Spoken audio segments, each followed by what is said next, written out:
মোহাম্মদ শামি দিল্লি দলের ইনিংসের একেবারে প্রথম বলেই শামির শিকার হন ওপেনার কে রাহুল। বড় শট খেলতে গিয়ে তিনি বলটি আকাশে তুলে দেন এবং থার্ড ম্যান অঞ্চলে সহজ ক্যাচআউট হন। দল হারলেও এলএসজি জার্সিতে আইপিএলে প্রথমবার নেমেই ইতিহাস গড়লেন মোহাম্মদ শামি। লখনউ দলের হয়ে প্রথম ম্যাচেই তিনি বোলিং আক্রমণের নেতৃত্ব দেন এবং প্রথম বলেই উইকেট তুলে নিয়ে দলকে দুর্দান্ত সূচনা এনে দেন।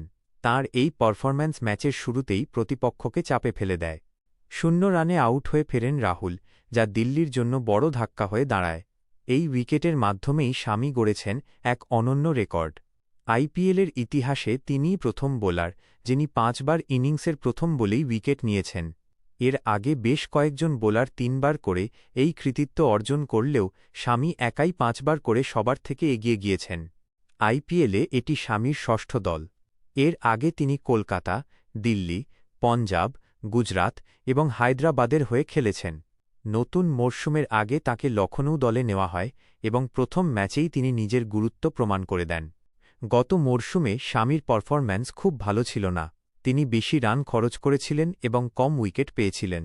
তবে এবার নতুনভাবে শুরু করে তিনি দেখিয়ে দিলেন নিজের সেরা ফর্মে ফিরতে তিনি প্রস্তুত। তাঁর এই পারফরম্যান্স লখনউ দলের জন্য